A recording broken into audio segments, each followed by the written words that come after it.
Hello competitors, कैसे हैं आप सब? आई होप आप लोग सब ठीक होंगे। तो आज का जो ज्योग्राफी का हमारा जो टॉपिक रहेगा वो क्या रहेगा? मिसलेनियस।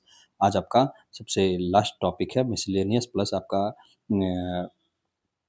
एनडीएमए से पूछा था, यानी नेशनल डिजास्टर मैनेजमेंट से पूछा था। ठीक है, यानी आपको बोला जाता है प्राकृतिक आपदा प्रबंधन, एक चैप्टर था। मैं ऑलरेडी इसको पढ़ा चुका हूँ पॉलिटी में आपको बहुत अच्छे से, लेकिन यहाँ पे भी ज्योग्राफी के पर्पज से मैं सिर्फ उसका एमसीक्यू रखा हूँ। ठीक है, और उसका ब्रीफ में नॉलेज नहीं रखा हूँ, मतलब जो ब्रीफिंग जो मैं करता हूँ, ब्रीफ आपका एनालिसिस वो नहीं मैं कर रखा हूँ इसमें, लेकिन सिर्फ एमसीक्यू उसका है। ठीक है, और मिसलेनियस में आपका थोड़ा सा ब्रीफ किया हूँ और उसके बाद हम लोग एमसीक्यू करेंगे। ठीक है, तो बिना किसी देर किए हुए हम लोग चलते हैं। क्या है हमारा आज का जो टॉपिक है, भारत का भूगोल में जो हमारा लास्ट आज टॉपिक है, क्या बोलता है कि आपका मिसलेनियस। ठीक है, यानी इसका हिंदी होता है विविध। ठीक है, विविध। ओके, ओवरऑल आएगा इसमें। ओके, तो यहाँ पे देखिए भारत की स्थिति क्या है आपका, तो वो हम लोग थोड़ा सा देखते हैं, जो हम लोग पहले भी पढ़ चुके हैं। भारत यानी भारत उत्तरी गोलार्ध में स्थित है, यानी ये देखिए आपका ये नॉर्थ आपका स्फेयर हो गया, हेमिस्फेयर, और ये आपका साउथ हेमिस्फेयर हो गया। यानी भारत कहाँ है? तो यहाँ पे है। ठीक है, और अक्षांश जो हो गया आपका ये आपका ये कितने पे है? तो ये आपका साढ़े मतलब जो आपका क्या है 8 डिग्री, मतलब 8 डिग्री 4 मिनट नॉर्थ में, यानी यहाँ पे है। और 37.5 मतलब से लेके कहाँ तक है आपका? 37.5 डिग्री। तो ये आपका हो गया क्या? अक्षांश हो गया, और देशांतर इसको बोलते हैं। ठीक है, ये लाइन आपका एक बार और मैं कर देता हूँ ड्रॉ। ये आपका पृथ्वी है, और ये जो आपका हो गया कौन सा होगा? इक्वेटर लाइन, जिसको आपका विषुवतीय रेखा कहा जाता है। ठीक है, और इसके ऊपर जो या नीचे जो होता है, ये जो लाइन आपका आता है, यानी ऊपर जो हुआ कर्क रेखा हुआ, और नीचे आपका मकर रेखा होता है। ठीक है, कैप्रिकॉर्न और आपका कैंसर। ठीक है, तो ये आप याद रखिएगा। तो ऊपर जो हुआ आपका मकर, सॉरी कर्क रेखा, और आपका नीचे मकर रेखा, यानी इसको बोला जाता है, ये लाइन को बोला जाता है आपका अक्षांश बोला जाता है। ठीक है, अक्षांश बोला जाता है। और इस लाइन को बोला जाता है आपका, ये जो लाइन अभी मैं ड्रा किया, इसको बोला जाता है देशांतर। ठीक है, तो आई होप आप लोग समझ चुके होंगे। तो हमारा इंडिया कहाँ पे है? यहाँ पे है। ठीक है, ओके, ये आप याद रखिएगा। यानी ट्रॉपिक ऑफ कैंसर जो होता है कर्क रेखा, और कैप्रिकॉर्न यानी मकर रेखा। ठीक है, तो ये भी आप याद रखिएगा।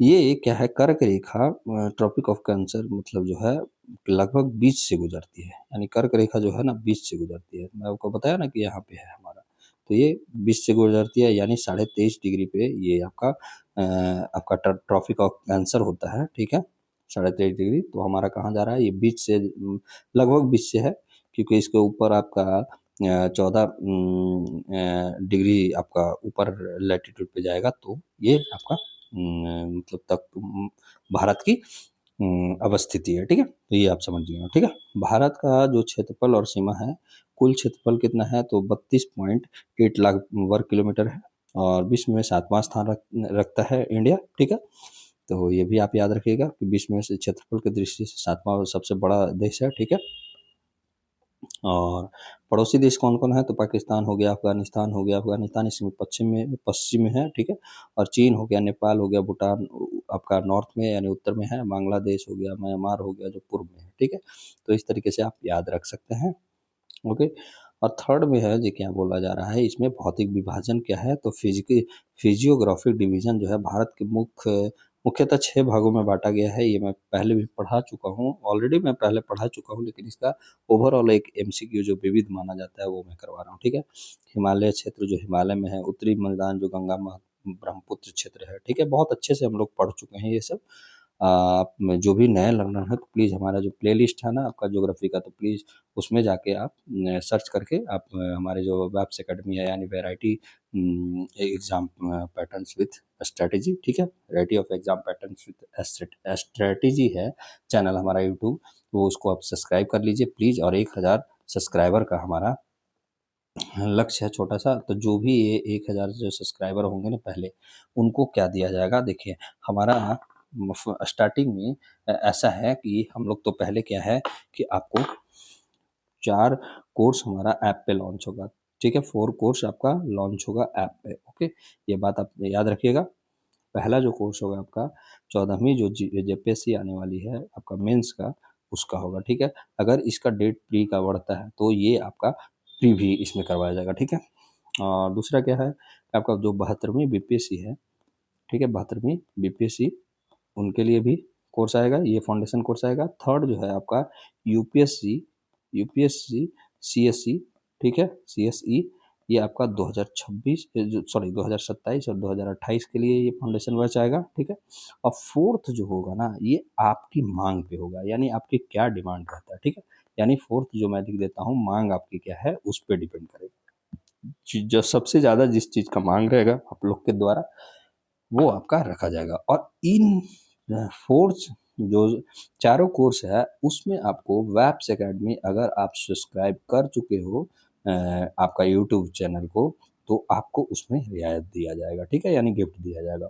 और प्लीज़ जो भी आर्थिक रूप से जो भी बच्चे कमज़ोर है, ठीक है, उन तक ये वीडियो ज़रूर आप पहुंचाइए, ताकि उनको पढ़ाई में अगर कोई भी प्रॉब्लम आ रहा है उनको आर्थिक रूप से, तो हमारे तरफ से मदद किया जाएगा उनको, ठीक है।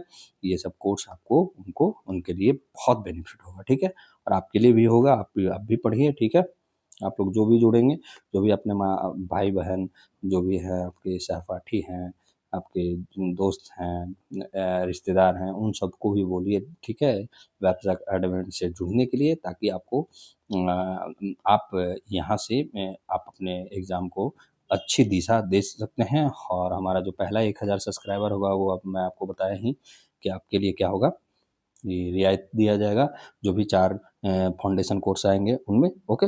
तो आगे बढ़ते हैं, ठीक है। हमारा क्या था अब यहाँ पे कि भारत को मुख्यतः 6 भागों में बांटा, हिमालय, गंगा, महत्वपूर्ण ब्रह्मपुत्र क्षेत्र में, दक्कन पठार में जो प्रायद्वीपीय पठार कहलाता है, थार मरुस्थल, यानी ये आपका थार मरुस्थल क्षेत्र में, ठीक है, तटीय मैदान जो हो गया आपका, ओके। तो ये आप याद रखिएगा। द्वीप समूह क्या है, तो ये आप देखिए अंडमान निकोबार द्वीप समूह, ठीक है, ओके। और आपका फोर्थ में क्या है, प्रमुख नदियाँ, हम लोग ये भी पढ़ चुके हैं। आपका हिमालय नदियाँ कौन कौन है, तो एक बार रिवीजन भी ओवरऑल हो रहा है। गंगा नदी हो गया, ब्रह्मपुत्र नदी हो गया, सिंधु प्रणाली हो गया, ठीक है।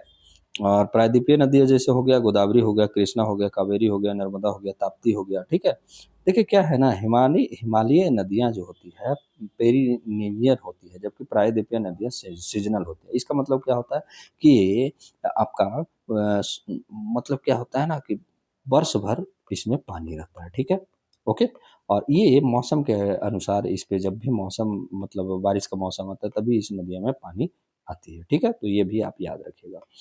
आगे बढ़ते हैं, जलवायु कैसा है इंडिया का, तो क्लाइमेट ऑफ इंडिया, तो मानसूनी जलवायु है।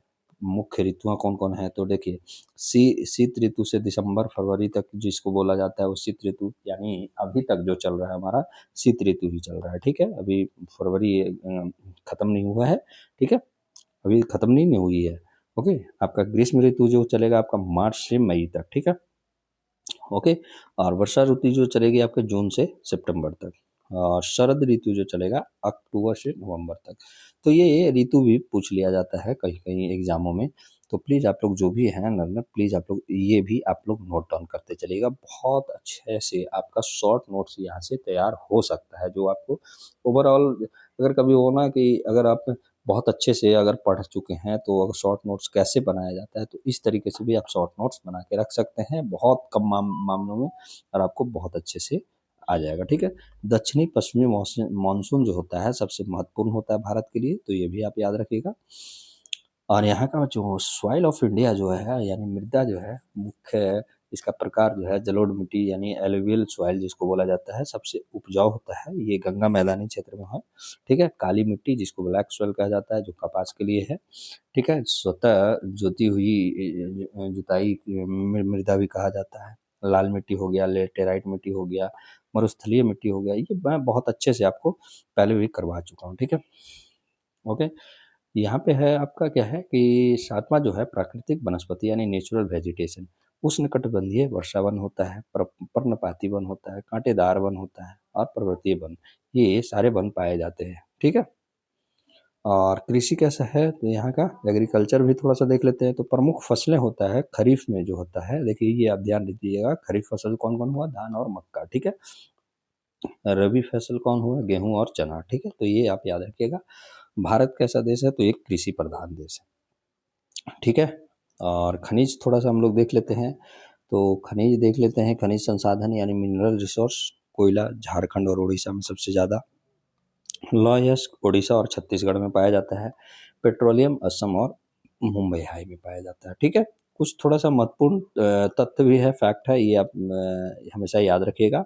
आपको अगर आप तैयारी करने वाले हैं और नहीं भी करने वाले हैं तो भी आपको याद रखना ये ज़रूरी होता है, ठीक है।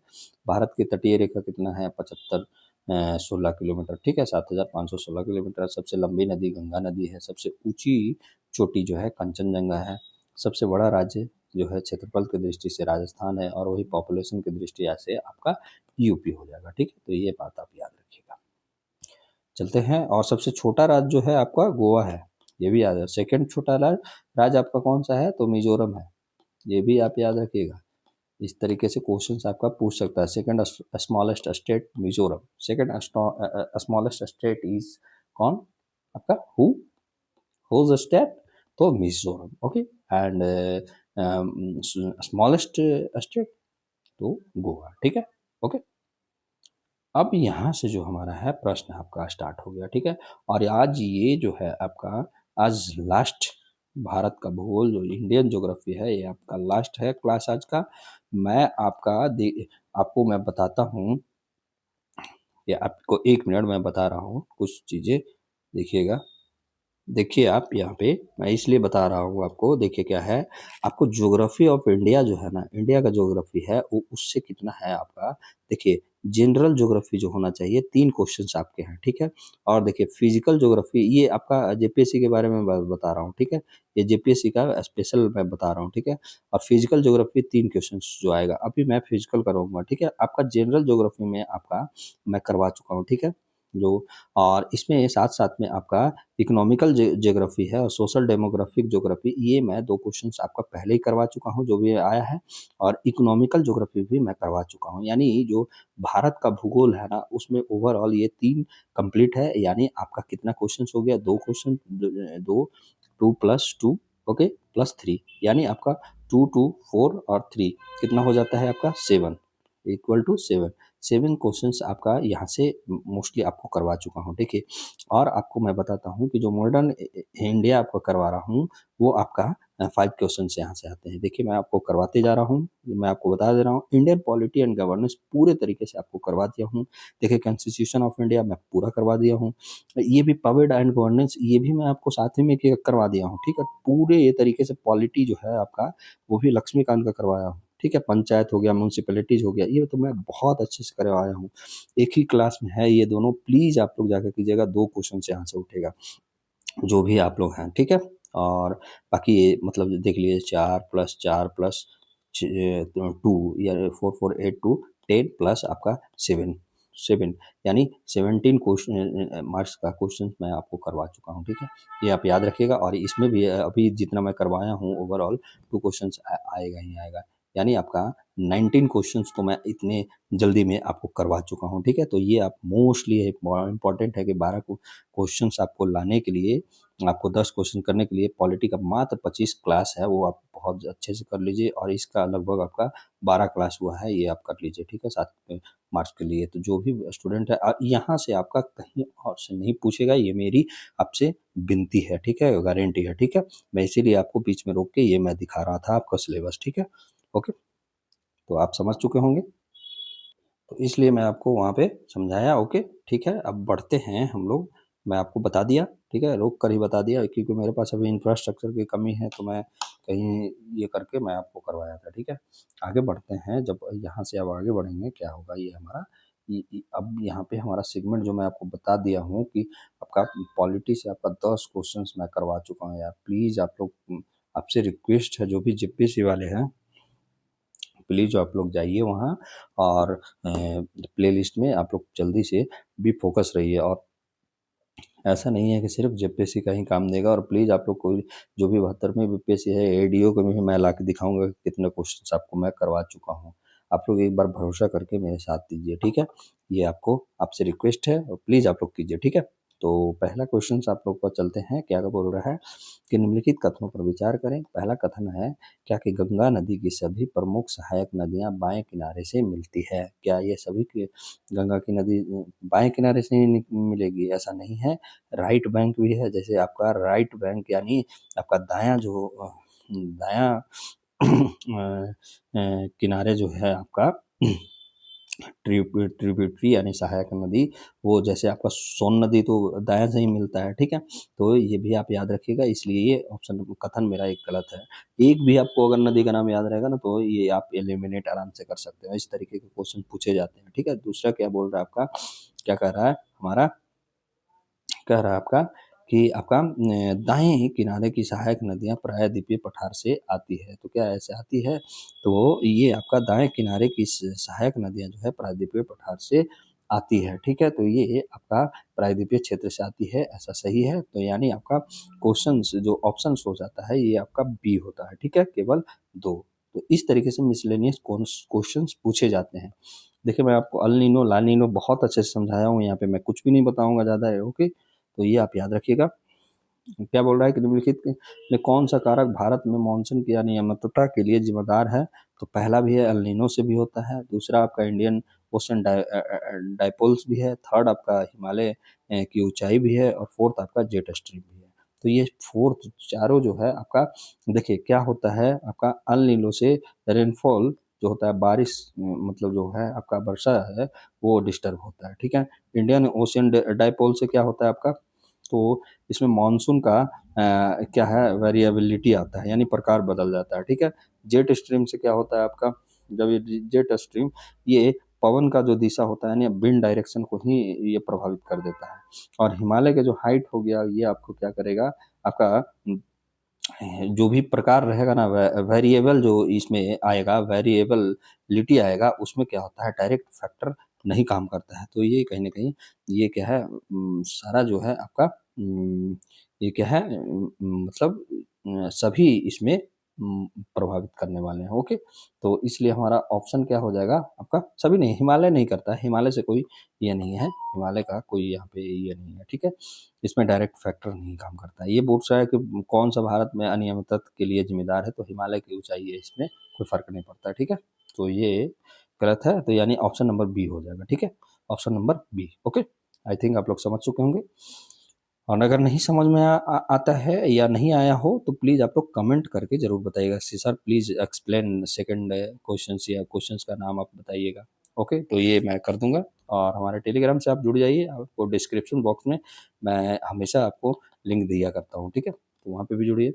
अगले प्रश्न क्या कर रहे हैं, निम्नलिखित कथनों पर विचार कीजिए। क्या बोल रहा है कथन कि दक्कन का पठार का झुकाव पश्चिम से पूर्व की ओर है? तो ये आपका सही है, पश्चिम से पूर्व की ओर ही है दक्कन का पठार का झुकाव, ठीक है? यानी ये पश्चिम हो गया, पश्चिम से इसका पूर्व की ओर झुकाव है, ठीक है? तो ये आप याद रखिएगा, सही है। और दूसरा क्या हो गया, देखिए इससे क्या होता है ना, क्वेश्चन से मैं आपको ब्रीफ में नॉलेज पहले भी दे चुका हूँ, अभी भी मैं करवा रहा हूँ, लेकिन क्या है कि इससे क्या होगा कि आपको और भी अधिक जानकारी प्राप्त हो जाता है। तो ये क्या होगा कि ओवरऑल आपका ना समग्र जो है आपका एक होल जो प्रिपरेशन होता है आपका, होल प्रिपरेशन यानी सब्जेक्ट किसी सब्जेक्ट का, तो ये होल आपका प्रिपरेशन कर रहा है, सारे निचोड़ का मैं कर रहा हूँ। अरे भाई मेरे पास अगर अभी स्क्रीन रहता ना तो आप लोग को और भी मज़ा आता। जब स्क्रीन आ जाएगा ना तब देखिएगा कितना मैं मज़ा आपको आएगा और पढ़ने में। थोड़ा सा है दिक्कत अभी, बस ज़्यादा दिन का नहीं है, मैं बहुत जल्द ही आपको बता चुका हूँ, बहुत जल्दी हम लोग लाने वाले हैं, ठीक है? तो यहाँ पे क्या करा, पहला हमारा सही है, ठीक है? और दूसरा हमारा क्या कथन है, बोल रहा है क्या कि अधिकांश नदियाँ बंगाल की खाड़ी में गिरती है। तो ये भी सही है, ठीक है? क्या है, अधिकांश नदियां हैं बंगाल की खाड़ी में ही गिरती है, ठीक है? और यह क्षेत्र टेक्टोनिकली स्थिर है, तो ये भी सही है। टेक्टोनिक ये आपका स्टेबल ब्लॉक करता है, ठीक है? ओके, स्टेबल ब्लॉक बनाता है, मतलब स्थिर मतलब ये ब्लॉक करता है, ठीक है? तो इसलिए ऑप्शन नंबर सी हमारा सही हो जाएगा, ठीक है? कितना आपका टिपिकल ये प्रश्न है, अगर आप थोड़े से अगर इधर उधर ध्यान दिए होंगे तो नहीं समझ में आया होगा, मुझे तो नहीं लग रहा है कि आप लोग को पूरे तरीके से समझ में आया होगा। मैं एक बार फिर से मैं करवा देता हूँ। देखिए क्या बोल रहा है, ये भारत के बारे में ही पूछ रहा है, ऐसा नहीं है समझिए कि कुछ दक्कन का पठार का झुकाव जो है पश्चिम से पूर्व की ओर है, ठीक है? तो ये सही है। यहाँ की अधिकांश नदियाँ बंगाल के खाड़ी में गिरता है, तो ये भी बात सही है कि अधिकांश नदियाँ सबसे ज़्यादा भारत की जो नदियाँ हैं जो बंगाल की खाड़ी में ही गिरती हैं। अरब में बहुत अरब सागर में बहुत कम मुहाना बनाता है, और ये क्षेत्र टेक्टोनिकली यानी आपका क्या है, जो प्लेट टेक्टोनिक होता है ना, ये दक्कन का जो पठार जो है मैंने बोला है, टेक्टोकॉन जो है स्थिर है। और यहाँ का जो दक्कन का पठार जो है ना, इसी के बारे में पूरे अधिकांश नदियाँ बंगाल की खाड़ी में ही गिरती है, तो ये भी सही है, ठीक है? तो ये बात आप याद रखिएगा। एक दो नदी है जो सिर्फ अरब सागर में गिरती है। अगला प्रश्न है, मैं इसीलिए दोबारा आपको करवाया हूँ। ओके, तो ये भी बात याद रखिएगा। अगले प्रश्न पे हम चलते हैं। क्या बोल रहा है हमारा कि निम्नलिखित में क्या है आपका, क्या बोल रहा है, एक मिनट, थोड़ा पेन का देख लेते हैं, सही से काम नहीं कर रहा है। तो ये हमारा क्या कर रहा है,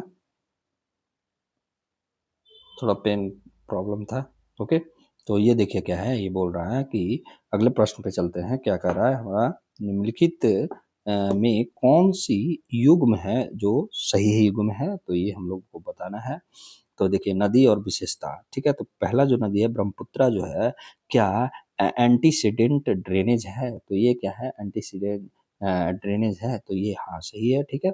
ये आपका फिर दूसरा बोल रहा है कि नर्मदा घाटी रिफ्ट घाटी है, ओ सॉरी नर्मदा नदी रिफ्ट घाटी है, तो ये सही बात है। गोदावरी क्या हिमालय नदी है? हिमालय नदी नहीं है, ये पेनिसुलर यानी प्रायद्वीपीय नदी है, ठीक है? प्रायद्वीपीय नदी है, ठीक है? तो ये भी आप याद रखिएगा। ओके, तो इसलिए हमारा थर्ड गलत हो जाता है, यानी केवल एक और दो, यानी ऑप्शन नंबर ए। ओके, आगे बढ़ते हैं। अगला जो क्या कर रहा है कि हमारा प्रश्न कि थार मरुस्थल के संदर्भ में निम्नलिखित कथनों पर विचार करें। पहला कथन क्या है कि यह मानसून की अरब सागर शाखा कमजोर हो जाती है। यहाँ जो है आपका थार मरुस्थल में मानसून की जो है मानसून, यहाँ का जो मानसून है थार मरुस्थल का अरब सागर शाखा कमजोर, मानसून की अरब सागर जो शाखा है वो उसको क्या कर देता है, कमजोर बना देता है, ठीक है? अरावली पर्वत मानसून को रोकने में प्रभावी ये नहीं है, ठीक है? थार मरुस्थल, यहाँ की मिट्टी जो है आपका लवणता अधिक होती है, तो ये आपका क्या है, आपका तीनों सही है, ठीक है? अरेबियन से आपका ब्रिज कर जाता है, ठीक है? आपका ब्रांच मतलब जो ब्रांच है वो ब्रिज नहीं मतलब वीक हो जाता है, ठीक है? और अरावली जो आपका अरावली पर्वतमाला क्या है, अरावली है पैरेलल है यानी समानांतर है, ठीक है? तो ये क्या होता है, मानसून को रोकने में प्रभावित नहीं होता है, ठीक है? ब्लॉक नहीं कर पाता है।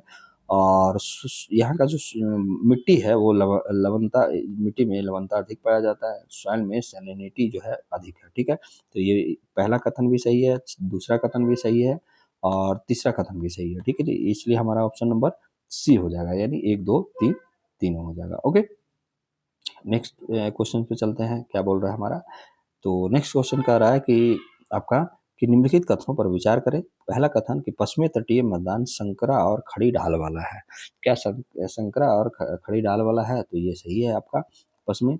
दूसरा क्या बोल रहा है आपका, पूर्वीय तटीय मैदान चौड़ा और डेल्टा युक्त है, तो ये भी सही है कि ईस्टर्न जो कोस्ट है आपका, ये वाला जो है आपका मैदान चौड़ा है और डेल्टा युक्त है, तो ये भी सही है, ठीक है?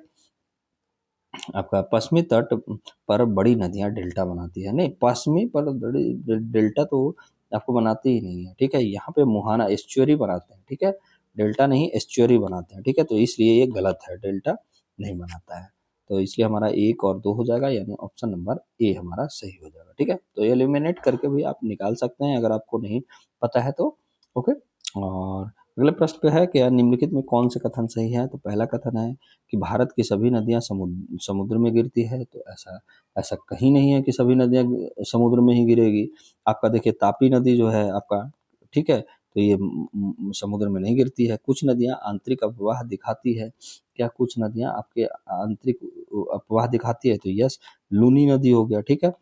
और यहाँ पे तापी में बोल रहे हैं लूनी नदी भी ऐसे ही आपका, ये भी आपका मतलब भारत की नदी में जो आता है वो अंदर ही खत्म हो जाता है, ठीक है। लूनी नदी अरब सागर तक पहुंचती है, तो ऐसा नहीं है, ये पहुंचती नहीं है, अरब सागर में जाती ही नहीं है, ठीक है। तो इसलिए हमारा सिर्फ और सिर्फ कौन सही है आपका, सेकंड नंबर सही है, ठीक है। तो ये आप याद रखिएगा, तो ऑप्शन नंबर ए हो जाएगा, ठीक है। ओके, मैं एक्सप्लेन आपके लिए कर दे रहा हूँ, ऐसे तो मेरा मन नहीं था आज एक्सप्लेन करने का ज़्यादा, क्योंकि आपको मैं पहले भी पढ़ा चुका हूँ, ठीक है। तो जो भी आपको पुराने लर्नर हैं उनको तो समझ में आ रहा होगा ज़्यादा, जो नए लर्नर होंगे उनको ये पता नहीं विविध समझ में आता होगा, आ रहा होगा या नहीं आ रहा होगा, लेकिन जहाँ तक है मेरा कोशिश है मैं आपको एक्सप्लेन कर ही रहा हूँ, ठीक है। निम्नलिखित कथनों पर विचार करें। पहला कथन क्या कह रहा है कि ब्रह्मपुत्र भारत में प्रवेश करने से पहले तिब्बत में सांगपो के नाम से जानी जाती है, जानी जाती है। तो क्या सही है? ये देखिए, हाँ सही है। मैं पहले भी आपको, पहले जो आपको ब्रह्मपुत्रा नदी के बारे में पढ़ाया था तो वहाँ पे बताया था कि जो तिब्बत में सांगपो नाम से ये जानी जाती है। बाद में जब अरुणाचल प्रदेश में जब ये आपका प्रवेश करती है, तब यहाँ ये क्या बोलता है, ये अरुणाचल प्रदेश से ही आपका एंट्री करके भारत में ये एंट्री करता है, ठीक है। तब ये ब्रह्मपुत्रा कहलाती है, ठीक है। और यहाँ देखिए दूसरा जो हमारा कथन कह रहा है कि यह नदी भारत में अरुणाचल प्रदेश में प्रवेश करती है। देखिए ये सही है, यह नदी डेल्टा बनाती है। तो ये क्या बनाती है? डेल्टा बनाती है। तो ये आपका डेल्टा बनाती है, ठीक है। तो ये भी सही है, तो यानी आपका सी नंबर सही है, ठीक है। किसके साथ मिलकर ये डेल्टा बनाती है? तो ये भी जान लीजिए, गंगा और ब्रह्मपुत्रा, जो ब्रह्मपुत्र जो है आपका ब्रह्मपुत्र, ये नदी दोनों मिलके आपका सुंदरबन डेल्टा का भी निर्माण करते हैं। किसका? सुंदरबन डेल्टा बनाते हैं, ठीक है। सुंदरबन डेल्टा, ठीक है। तो वो बहुत फेमस है, जो विश्व का सबसे बड़ा डेल्टा सुंदरबन डेल्टा है, ठीक है। तो ये आप याद रखिएगा, यानी ऑप्शन नंबर सी, ठीक है। एक दो तीन तीनों हमारा सही है। अगले प्रश्न में चलते हैं। क्या बोल रहा है कि निम्नलिखित कथनों पर विचार करें। पहला कथन क्या बोल रहा है कि हिमालय की उत्पत्ति प्लेट विवर्तनिका के कारण हुई है। तो क्या ऐसा सही है? तो ये हमारा सही है, ठीक है। प्लेट टेक्टोनिक के कारण ही हुआ है। दूसरा क्या है कि आपका हिमालय आज भी बढ़ रहा है। तो ये भी सही है, क्योंकि ये आपका बढ़ रहा है, ठीक है, क्योंकि दबाव लग रहा है। मैं आपको हिमालय के बारे में पढ़ाऊंगा बहुत जल्द, और मैं आपको ऐसे भी आपको ज्वालामुखी के बारे में पढ़ा चुका हूँ। 10 क्लास है ज्योग्राफी का, प्लीज़ आप लोग जो भी लर्नर है, नए लर्नर, प्लीज़ आप लोग ज्योग्राफी का एनसीईआरटी क्लास कर लीजिए, ठीक है। यह एक प्राचीन पर्वत है, नहीं, ये यंग फोल्ड माउंटेन है, ठीक है। आपका ये आपका यंग यंग माउंटेन है, ठीक है, यानी बलित पर्वत है, ठीक है। यंग बलित पर्वत है, ठीक है। तो इसलिए ऑप्शन नंबर थर्ड जो होता है कथन जो हमारा, ये गलत है, यानी ऑप्शन नंबर ए हमारा सही हो जाएगा, केवल एक और दो, ठीक है। अगले प्रश्न पे चलते हैं। क्या बोल रहा है आपका कि भारत में मानसून के संदर्भ में निम्नलिखित कथनों पर विचार करें। क्या है मानसून के बारे में? तो पहला कथन है कि दक्षिण पश्चिम मानसून की अरब सागर शाखा अधिक वर्षा देती है। नहीं, ऐसा नहीं है, उतनी अधिक वर्षा नहीं देती है जितनी की मतलब आपका बे ऑफ बंगाल ब्रांच का देता है, ठीक है। ओके, तो ये आप याद रखें। बंगाल की खाड़ी शाखा पूर्वोत्तर भारत में भारी वर्षा कराती है। तो ये सही है। नॉर्थ ईस्ट इंडिया में आपका पूर्वोत्तर जो हो गया, पूर्वोत्तर Bharat, north east east India, यहाँ पे हैवी रेनफॉल आपका बे ऑफ बंगाल वाला ही शाखा करता है। थर्ड क्या है आपका, जो आपका कि मानसूनों की वापसी उत्तर पश्चिम भारत से शुरू होती है। जो मानसून जो वापस जो होता है ना, शुरू होता है उत्तर पश्चिम भारत से शुरू होता है। तो ये सही बात है, ठीक है। यानी 2 और 3, यानी ऑप्शन नंबर बी हमारा सही हो जाएगा, ठीक है। ये आप याद रखिएगा। अगले प्रश्न पे चलते हैं। अगला प्रश्न क्या कर रहा है कि निम्नलिखित कथनों पर विचार करें। पहला कथन, दक्कन का पठार भारत का सबसे पुराना भूभाग है। ये सही बात है। ओल्डेस्ट जो लैंडमास है हमारा, ओल्डेस्ट जो लैंडमास अगर है तो ये कौन सा है आपका, ये आपका दक्कन का पठारी है। तो ये सही हो गया। और दूसरा क्या बोल रहा है कि कथन, यह यहाँ की नदियाँ गहरी घाटियाँ बनाती हैं। नहीं, ये देखिए घाटी कौन बनाएगा, ये पठार है। तो ये तो इस तरीके से है, और हिमालय की नदियाँ ही घाटी सबसे ज़्यादा बनाती है। हिमालय की विशेषता ही है, हिमालयन नदी की विशेषता है कि आपका गहरी घाटी बनाएगा, ठीक है। तो इसलिए हमारा दूसरा कथन जो है गलत है, ठीक है। थर्ड जो कथन है, क्या बोल रहा है स्टेटमेंट कि यह क्षेत्र भूकंपीय दृष्टि से स्थिर है। क्या ये क्षेत्र, हाँ स्थिर है, क्योंकि हाँ ये स्टेबल है, ये मैं आपको पहले भी बता दिया हूँ, ठीक है। तो ये आप याद रखिएगा, यानी 1 और 3, यानी ऑप्शन नंबर ए हो जाएगा मेरा सही, ठीक है। अगले प्रश्न पे चलते हैं। अगले प्रश्न क्या कह रहा है हमारा आपका क्या कि थार मरुस्थल के निर्माण के क्षेत्र में निम्नलिखित में कौन से कारक जिम्मेदार हैं? तो कौन से कारक जिम्मेदार हैं? देखिए, अरावली पर्वतमाला की दिशा, तो ये जिम्मेदार है, तो ये भी सही है। अरावली जो ये क्या कर देता है, इसलिए जिम्मेदार है ना कि यहाँ का जो रेनफॉल जो है, आपका वर्षा जो है, वो वर्षा को क्या कर देता है, ब्लॉक कर देता है, ठीक है, यानी शैडो जोन बना देता है, ठीक है। और मानसून की कमजोर स्थिति, ये भी सही है थर्मल स्तर के निर्माण में। ओके। हिमालय की उपस्थिति, हिमालय की उपस्थिति भी मतलब हिमालय इनडायरेक्ट रोल मतलब निभाता है, डायरेक्ट नहीं करता है, ठीक है। ये क्या कर देता है ना, हिमालय की उपस्थिति जो है, कहीं ना कहीं इसका जो नमी होता है, यानी मॉइस्चराइजर जो होता है, मॉइस्चराइजर आपका मॉइस्चर जो है, नमी को ये डाइवर्ट कर देता है, ठीक है, डाइवर्ट कर देता है, इस कारण यहाँ पे वर्षा नहीं होने पाता है, ठीक है। तो ये ऑप्शन नंबर डी हो जाएगा। ओके, 1 2 3, यानी क्योंकि यहाँ पे तीनों कथन हमारा सही हो गया। अगले प्रश्न में चलते हैं। क्या बोल रहा है आपका कि निम्नलिखित कथनों निम्नलिखित में कौन से युग्म सही युग्म है? ये हम लोग को देखना है, सही युग्म। नदी दिया है और उसका प्रकार दिया है। नर्मदा नर्मदा रिवर आपका रिफ्ट घाटी है, तो ये सही है आपका है, ठीक है, रिफ्ट वैली है। और कावेरी है जो पश्चिम की ओर बहने वाली, नहीं, पश्चिम की ओर नहीं बहती है, ये पूर्व की ओर बहती है, इधर बहती है, ठीक है, इसीलिए ये बे ऑफ बंगाल में गिरती है, ठीक है। लूनी या आंतरिक अपवाह है, तो ये सही बात है। तो यानी जो सिर्फ हमारा सेकंड गलत हुआ, यानी 1 और 3 सही है, तो यानी ऑप्शन नंबर ए सही हो गया हमारा, 1 और 3 केवल, ठीक है। और अगला प्रश्न है, क्या बोल रहा है आपका कि आपके भारत के तटीय क्षेत्रों के संदर्भ में आपको बताना है, क्या है, पश्चिमी तट पर लैगून पाए जाते हैं। तो क्या पश्चिमी तट पर लैगून पाए जाते हैं? जरूर, क्योंकि वेस्टर्न कोस्ट जो है आपका लैगून पाया जाता है, यानी केरला में लैगून पाया जाता है, तो ये भी आप याद रखिएगा उदाहरण के तौर पे। और पूर्वी तट पर डेल्टा अधिक विकसित है, तो डेल्टा यहाँ पूर्वी तट जो है, ये हमारा पूर्वी तट बे ऑफ बंगाल में अधिक डेल्टा विकसित है, ये भी सही है, यानी दूसरा भी सही है। और थर्ड जो हमारा बता रहा है, क्या बोल रहा है कि आपका पश्चिमी तट अधिक समतल है, नहीं, पश्चिमी तट अधिक समतल नहीं है, ठीक है। ये क्या है, नैरो है, यहाँ पे फ्लैट नहीं है, ठीक है, फ्लैट ये नहीं है, तो ये भी आप याद रखिएगा, यानी ऑप्शन नंबर ए हो जाएगा मेरा सही। 1 और 2, केवल 1 और 2, ठीक है। अगले प्रश्न में है क्या, अगला प्रश्न कह रहा है कि निम्नलिखित कथनों पर विचार करें। ये पहला कथन है कि नर्मदा और ताप्ती नदियां रिफ्ट घाटियों में बहती है, तो ये सही है, रिफ्ट नर्मदा और ताप्ती, ठीक है। और ये पश्चिमी फ्लोइंग है नदी, ये भी आप याद रखिएगा, यानी देखिए ये दोनों नदियां पश्चिमी फ्लोइंग है, ये भी सही हो गया।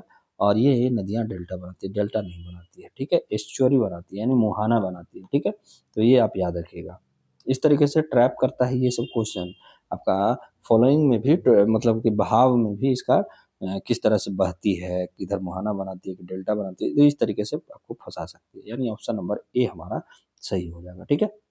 अगले क्वेश्चन पे चलते हैं। क्या कह रहा है कि भारत की जलवायु के संदर्भ में आप कथन बताइए कि कर्क रेखा भारत को 2 जलवायु भागों में विभाजित करता है। क्या ऐसा करता है? तो जरूर हाँ, ये करता है, ठीक है, क्योंकि जो आपका ट्रॉपिक ऑफ कैंसर है ना, क्लाइमेट डिवीजन का काम करता ही करता है, ठीक है। हिमालय जो है ठंडी हवाओं को रोकता है, तो ये भी सही बात है, कोल्ड विंड्स को ये ब्लॉक कर लेता है। और समुद्र से दूरी जलवायु को प्रभावित नहीं करती है। देखिए, ऐसा नहीं है, समुद्र से अगर दूरी ज़्यादा है तो जलवायु को प्रभावित ज़रूर करेगा, ठीक है। और ये आपका बहुत ही इम्पोर्टेंट फैक्टर में से आता है, समुद्र, ठीक है, जलवायु के लिए। ओके, तो ये गलत हो गया, यानी ऑप्शन नंबर ए हमारा केवल 1 और 2 सही हो गया, ठीक है, ये आप याद रखिएगा। अगला प्रश्न बोल रहा है क्या कि निम्नलिखित कथनों पर में के कौन से कथन सही है? निम्नलिखित में से कौन से कथन सही हैं आपके? तो कौन से कथन सही हैं? तो यह बता रहा है, गंगा नदी की सहायक नदियां अधिकतर हिमालय से आती है, तो क्या ये सही है? तो ये सही है, ये भी आप याद रखिएगा। अधिकतर नदी जो अधिकांश जो ट्रिब्यूटरी है इसकी सहायक नदी हिमालय से ही है। और गंगा का मैदान अत्यधिक उपजाऊ है, ये भी सही है। और गंगा की सभी सहायक नदियां पेरिनियल है, ऐसा मतलब नहीं है कि पेरिनियल है, मतलब कुछ अधिकांश। देखिए यहाँ पे सही क्यों हुआ कि अधिकतर बोला गया, इसलिए सही हो गया। अगर आपका सभी बोला जाता तो भी सही नहीं होता, ठीक है। तो यहाँ पे बोल रहा है सभी नदियां, सहायक नदियां पेरिनियल है, यानी वर्ष भर इसमें पानी रहता है, तो ऐसा नहीं है, ठीक है। ये कुछ मौसमी भी हैं, तो इसलिए ऑप्शन नंबर ए हो जाएगा, केवल एक और दो, ठीक है। तो ये बात आप याद रखिएगा। अगले प्रश्न में हम लोग चलते हैं। अगला प्रश्न क्या कर रहा है हमारा कि निम्नलिखित कथनों पर विचार करें। दक्कन का पठार का निर्माण ज्वालामुखी गतिविधियों से हुआ है। तो ये भाई आपका बिल्कुल सही बात है, दक्कन का वॉल्केनिक ओरिजिन ही है, ठीक है। तो पहला कथन सही हो गया। दूसरा कथन हमारा क्या है कि यहाँ की मिट्टी काली होती है, तो ये भी सही है। ब्लैक सोल ज़्यादा जो कपास उगाया जाता है दक्कन के पठार में ही उगाया जाता है, मतलब उधर साइड में ही। और थर्ड जो हमारा है कि यहाँ यह क्षेत्र भूकंप के लिए अत्यधिक संवेदनशील है। ऐसा नहीं है, क्योंकि ये ज्वालामुखी के कारण हुआ है तो स्टेबल रीजन ही माना जाता है, ठीक है। ओके, तो ऑप्शन नंबर ए हो जाएगा, यानी केवल एक और दो हमारा सही हो जाएगा, ठीक है। तो आप याद रखिएगा। अगला प्रश्न है क्या कह रहा है कि निम्नलिखित में कौन से युग्म सही है। स्थल और विशेषता इसका बताया गया, तो थार मरुस्थल की विशेषता की कम वर्षा, बिल्कुल सही भैया, कम वर्षा होता है। और पश्चिमी घाट अधिक वर्षा, तो ये सही बात है कि रेनफॉल यहाँ पे ज़्यादा होता है पश्चिमी घाट में। और पूर्वी घाट सतत पर्वत श्रेणी, ये आपका सतत जो श्रेणी है, नहीं यहाँ पे डिसकंटिन्यूटी है, ठीक है। तो ये आप याद रखिएगा, सतत श्रेणी मतलब अब लगातार, ऐसा कहीं नहीं है, ठीक है। तो ऑप्शन नंबर ए हमारा सही हो जाएगा, ठीक है। केवल एक और दो, ठीक, ओके। तो ये बात आप याद रखिएगा।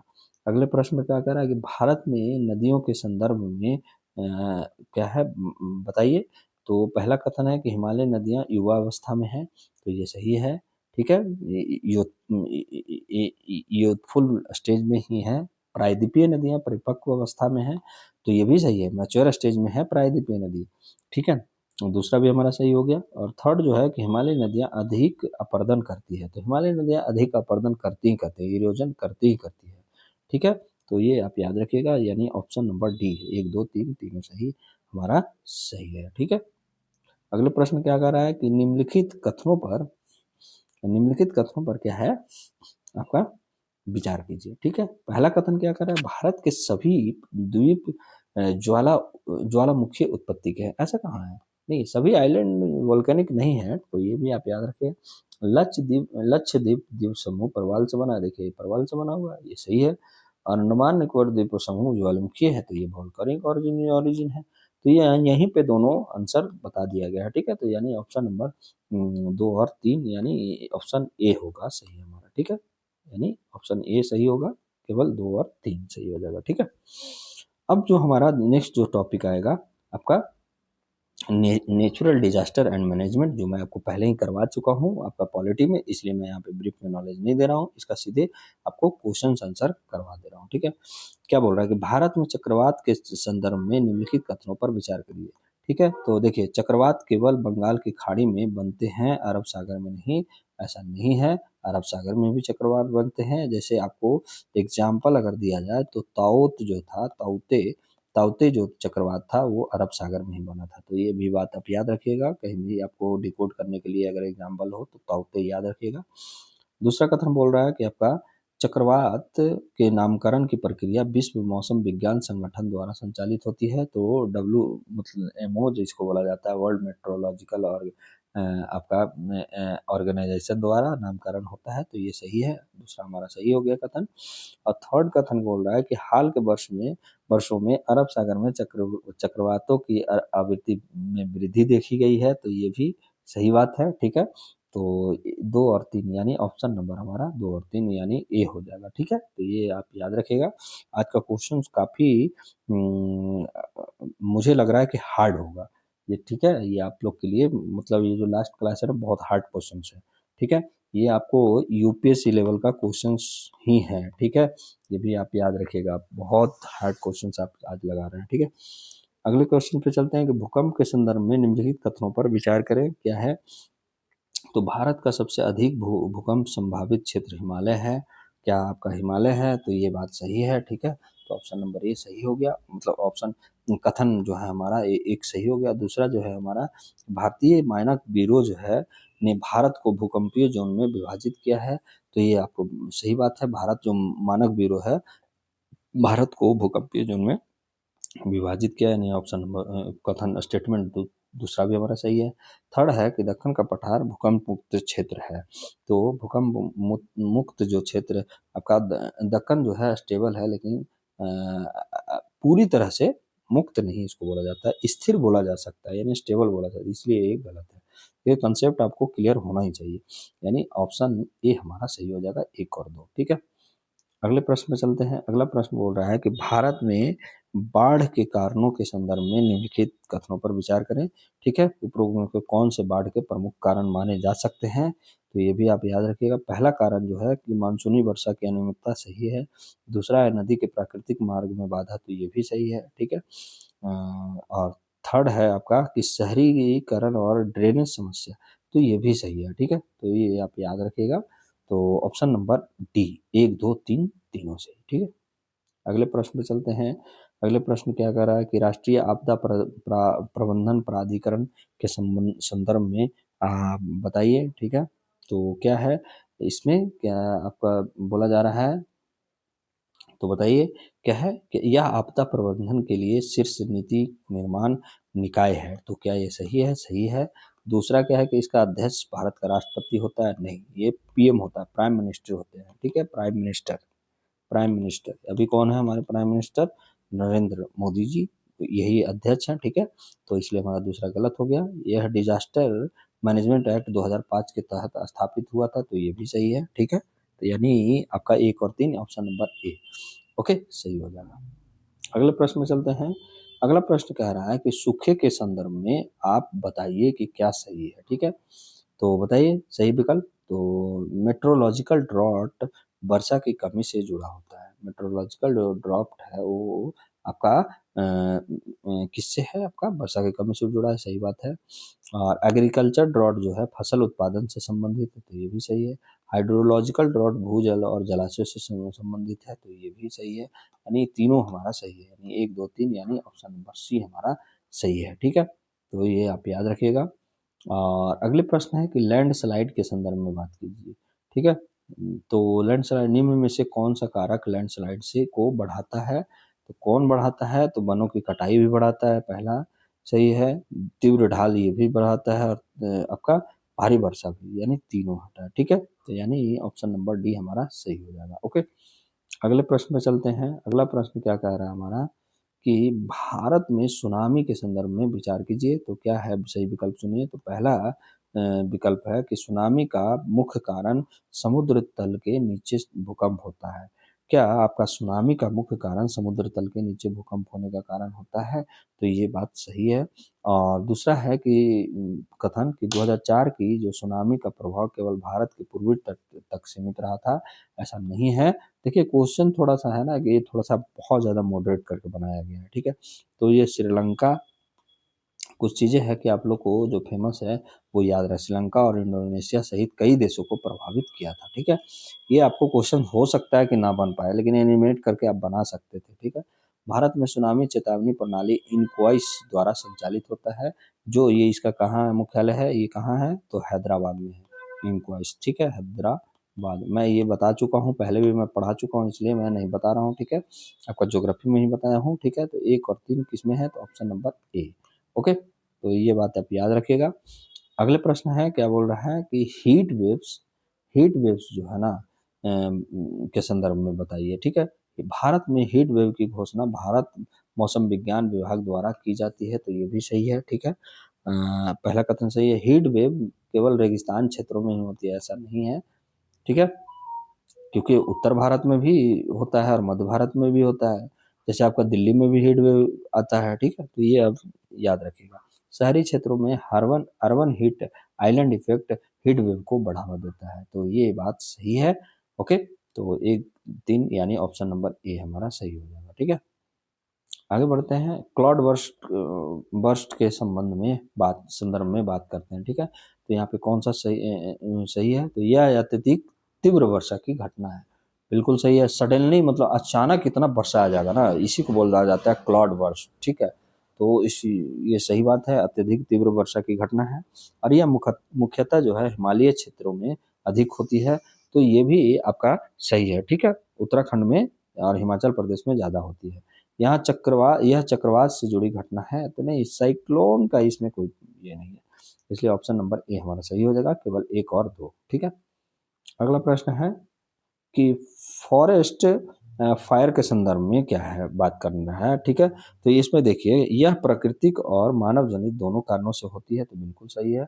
और शुष्क पत्तियां और तापमान वृद्धि इसे बढ़ाते हैं, तो ये भी सही है।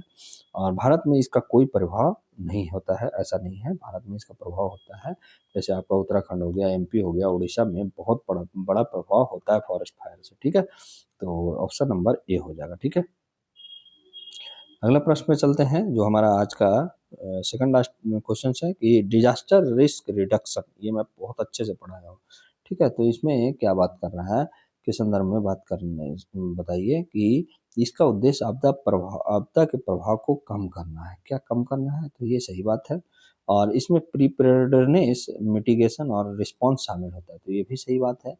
और आपका मतलब प्री डिजास्टर ये काम करता है, यह केवल आपदा के बाद किया जाता है। तो ये देखिए, प्री डिजास्टर है, तो ये मतलब आपदा के बाद कैसे काम करेगा, तो यानी ऑप्शन नंबर ए हो जाएगा सही, केवल 1 और 2, तीसरा हमारा गलत है। और हमारा लास्ट क्वेश्चन है कि भारत में साइक्लोन मैनेजमेंट के संदर्भ में बात कीजिए, तो यह अर्ली वार्निंग सिस्टम विकसित किया गया है, तो ये सही है, अर्ली वार्निंग सिस्टम विकसित किया गया है। और कोस्टल रेगुलेशन जोन जो नियम लागू हुआ है, तो ये भी सही है।